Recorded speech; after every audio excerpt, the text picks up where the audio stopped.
மகர ராசி என்பர்களே, மகர ராசியை பொறுத்த வரைக்கும் வெற்றிக்கான நேரம் அப்படின்னே சொல்லலாம். வெற்றிக்கான நேரம் அப்படின்னு சொல்கிறத விட இந்த மகர ராசிக்காரர்களுடைய குணாதிசயத்தை ஃபஸ்ட் நான் சொல்லிடுறேன். இந்த மகர ராசிக்காரர்கள் எந்த ஒரு விஷயத்தையுமே ஒரு பிளான் பண்ணி பண்ணுவாங்க.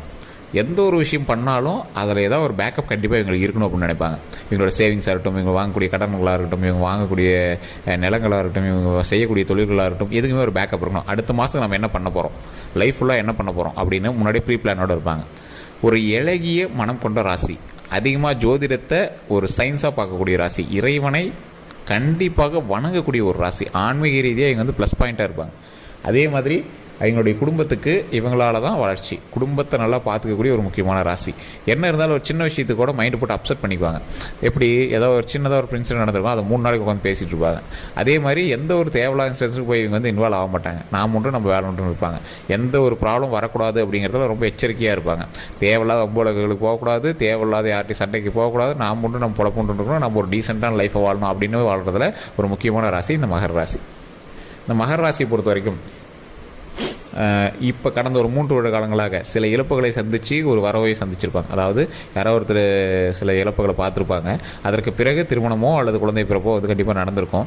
அதன் மூலமாக பல வரவுகளும் அவங்க நடந்திருக்கும். குறிப்பிட்ட ஒரு 3 மாத காலங்களாக நல்ல ஒரு இன்கம் கிடச்சிருக்கும்.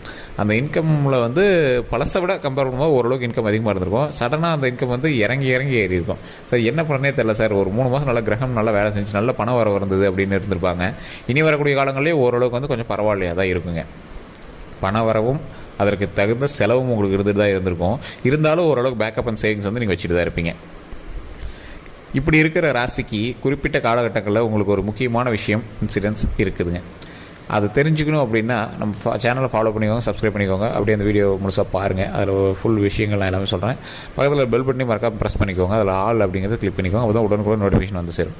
அதே மாதிரி இது வந்து இப்போ நம்ம தனிப்படையான ஜோதிடத்தை வந்து நம்ம சொல்கிறது கிடையாது. இப்போ இதில் ஃபுல்லாக வந்து ராசியோட பலன்களை தான் சொல்கிறோம். நீங்கள் தனிப்படையாக பார்க்கணும் அப்படின்னா கீழே வந்து கான்டாக்ட் நம்பர் டீட்டெயில்ஸ் கொடுத்துருக்கேன். ஸ்க்ரீனில் FBயில் ஓடிட்டுருக்கோம்.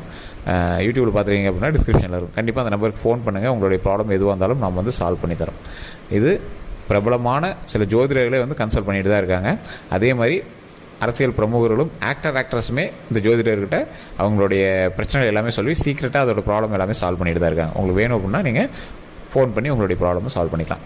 சரி சார், இந்த மகர ராசியை பொறுத்த வரைக்கும் முன்னாடியே சொன்னதான், குணாதிசயங்களில் ஒரு எப்படி சொல்கிறது, ஒரு எக்ஸ்பர்ட்டான ராசி. இப்படி பண்ணால் இப்படி நடக்கும், பார்த்து தான் இருந்துக்கணும். அதை நல்லா லேர்ன் பண்ணிட்டு பண்ணலாம், இதை நல்லா படிச்சுக்கலாம், இதை பற்றி தெரிஞ்சுக்கிட்டு நம்ம பண்ணலாம். மற்றவங்களாம் ஃப்ளூக்கில் அடிக்கும்போது இவர் வந்து ரொம்ப இன்னராக போய் அதை வந்து ஆராய்ஞ்சு அதுக்கு தகுந்த மாதிரி செயல்படுவார். 10 ரூபா இருந்தாலும் தேவையில்லாமல் செலவு பண்ண மாட்டார். 10 ரூபா இருந்தாலும் அது எதுக்கு பண்ணுறோம், 1 லட்ச ரூபா சம்பளம் வந்தாலும் அதில் 10 ரூபா செலவு பண்ணும்போது ஏன் பண்ணுறோம், எதுக்கு பண்ணுறோம், இதன் மூலமாக என்ன லாபம் இருக்குது, அதனால் ஏன் நம்ம பண்ணணும் அப்படின்னு பண்ணுறவர்.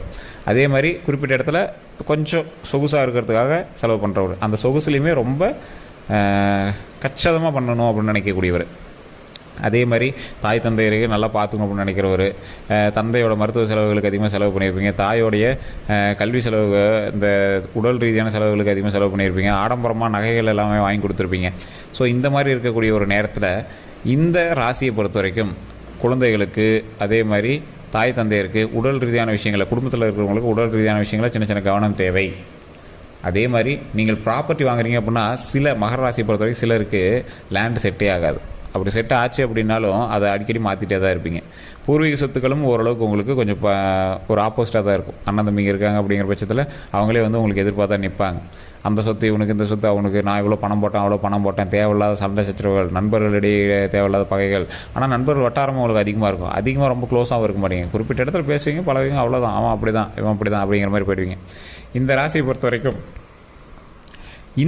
பொறுத்த வரைக்கும் எப்போவுமே வந்து பார்த்திங்கன்னா ஒரு விஷயத்தை தொடங்கிறதுக்கு முன்னாடி நல்லா லேர்ன் பண்ணிட்டு பண்ணலான்னு பண்ணுவீங்க. இருந்தாலும் ஒரு ஆசை, உங்களை ஒரு நப்பாசை வந்து உங்களை இன்னும் கொஞ்சம் கால் எடுத்து அப்படின்னு தேவையில்லாமல் அகலக்கால் எடுக்க வச்சிடும்.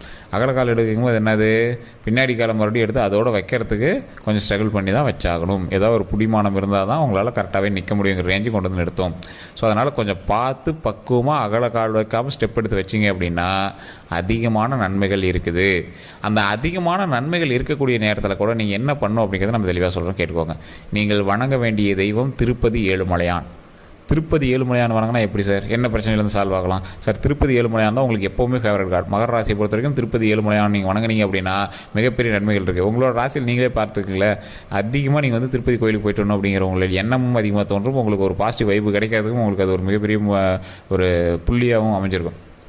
அப்படி இருக்கும் பட்சத்தில் நீங்கள் திருப்பதி ஏழுமலையான் வணங்கும் போது ஓம் திருப்பதி ஏழுமலையான போற்றி, ஓம் திருப்பதி ஏழுமலையான போற்றி, ஓம் திருப்பதி ஏழுமலையான போற்றி அப்படின்னு ஒரு தினம் 3 டைம் வந்து சொல்லுங்கள். அதே மாதிரி அந்த இடத்துல நீங்கள் திருப்பதி ஏழுமலையானோட புகைப்படத்தை வச்சு வணங்குறீங்க அப்படின்னா ராஜ அலங்காரத்தில் ஒரே ஃபோட்டோவாக இருக்கும்.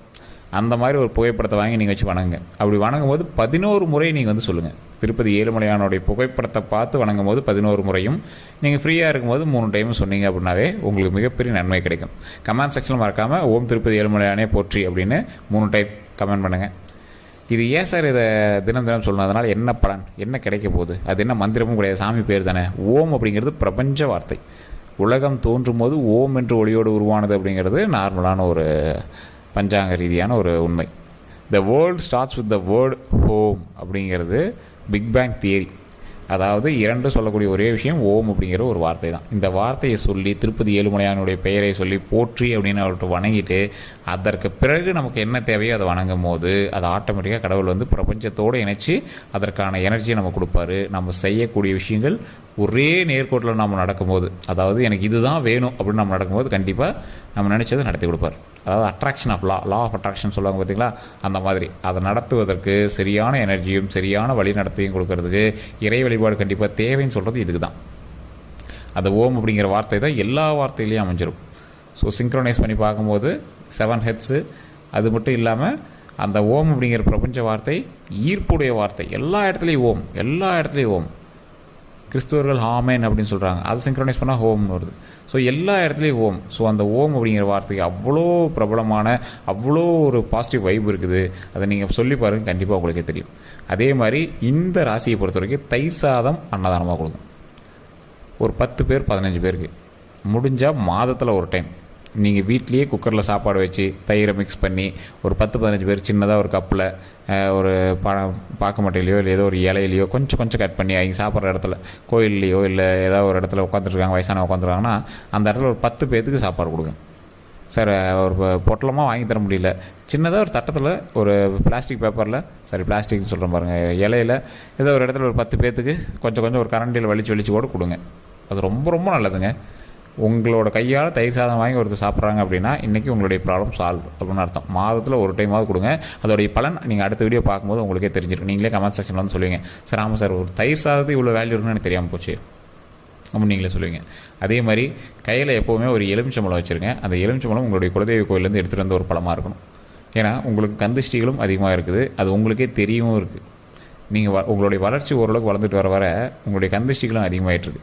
ஸோ அதற்கு தகுந்தாறு கூட உங்களோட கந்திஷ்டிலேருந்து நீங்கள் வெளியே வரணும். உங்களுடைய குலதெய்வத்தினுடைய எலுமிச்சை பழத்தை வாங்கி உங்கள் பக்கத்தில் வச்சுக்கோங்க. வாகன ரீதியான விஷயங்களை ரொம்ப கவனம் தேவை. அடுத்த லேண்டு வாங்கலாம் அப்படின்னு நீங்கள் வந்து ஸ்டெப் எடுத்துகிட்டு இருப்பீங்க.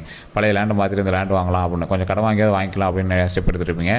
தூரத்தில் தான் வாங்குவீங்க, பக்கத்தில் வந்து நீங்கள் எதுவும் வாங்க மாட்டீங்க. பூர்வீக சொத்துக்கள் இருக்கக்கூடிய இடத்துல உங்களுக்கு செட் ஆகாது அப்படிங்கிறதுனால தூரத்தில் தான் வாங்கலாம் அப்படின்னு செட் பண்ணிட்டு இருப்பீங்க.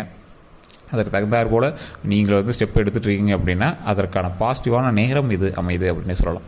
ஸோ இனி வரக்கூடிய காலங்கள் ஓரளவுக்கு வளர்ச்சிக்கான நேரம் தான். நீங்கள் கவலையெல்லாம் படவே தேவையில்லை. ஏன்னா உங்களை கிரக மாற்றத்தினால உங்களுக்கு நன்மை தரக்கூடிய ஒரு கிரக மாற்றமாக தான் அமைஞ்சிருக்கிறதுனால நீங்கள் யாருக்கும் பயத்துக்கும் தேவையில்லை.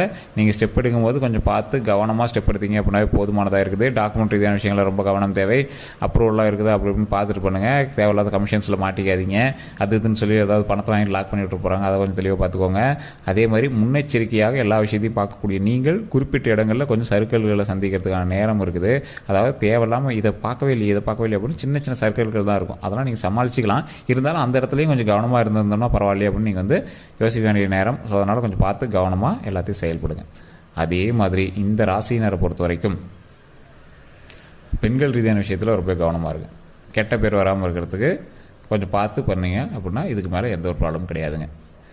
தொழில் செய்கிறீங்க அப்படின்னா வளர்ச்சிக்கான நேரம் தான். இருந்தாலும் சின்ன ஏற்ற இறக்கங்கள் இருக்குது. சந்திக்கக்கூடிய ஒரு குறிப்பிட்ட காலகட்டமில் நீங்கள் சின்ன ஏற்ற இறக்கங்கள் சந்தித்து தான் ஆகணும். நீங்கள் ரெகுலராக பண்ணிட்டு இருக்கிற தொழில் எப்பவும் போல் பண்ண ஆரம்பிங்க. அதில் நிறைய வருமானமும் அதிக நற்பெயர்களும் உண்டாகிறதுக்கான அதிக வாய்ப்புகளும் இருக்குதுங்க. ஸோ இதை வந்து நம்ம முக்கியமாக சொல்லணும் அப்படிங்கிறது. வேறு எந்த ஒரு கருத்துக்கள் இருந்தாலும் மறக்காம கமெண்ட் செக்ஷனில் பதிவிடுங்க. அந்த ட்விஸ்ட் அண்ட் ஸ்டர்ன்ஸுங்கிறது உங்களுக்கான கந்திஷ்டிகள் மட்டும்தான். அதை நீங்கள் நிவர்த்தி பண்ணிட்டீங்க அப்படின்னாவே போதுமானது. ஸோ அதே மாதிரி நம்ம சேனலை பார்த்துருக்கீங்க அப்படின்னா நீங்கள் கண்டிப்பாக சப்ஸ்கிரைப் பண்ணிவிட்டு பக்கத்தில் பெல் பட்டன் ப்ரெஸ் பண்ணி ஆல் அப்படின்னு கிளிக் பண்ணிக்கோங்க. அதே மாதிரி நம்மளோட சேனல் ஃபேஸ்புக்கில் பார்த்துருக்கீங்க அப்படின்னா ஃபாலோ பண்ணிக்கோங்க. எல்லோருக்கும் நன்றி. இந்த வீடியோ பிடிச்சிருந்தது அப்படின்னா உங்களோட நண்பர்களுக்கு கண்டிப்பாக பகிருங்க. உங்களோட மகர ராசிக்கார நண்பர்கள், கணவனோ மனைவியோ உங்களோட சகோதர சகோதரிகளோ அவங்களுக்கு இருந்தால் கண்டிப்பாக அதை வந்து பகிருங்க. இதோட நம்ம சேனல் சப்ஸ்கிரைப் பண்ணாமல் தான் சப்ஸ்கிரைப் பண்ணிட்டு பாருங்கள். வேறு எந்த ஒரு கருத்துக்கள் இருந்தாலும் கமெண்ட் செக்ஷனில் பதிவிட்டு கீழே டீட்டெயில்டாக நம்பர் கொடுத்துருக்கேன். நீங்கள் ஃபோன் பண்ணி உங்களோட ப்ராப்ளம் சொல்லி நீங்கள் வந்து சால்வ் பண்ணிக்கலாம். எல்லோருக்கும் நன்றி நண்பர்களே.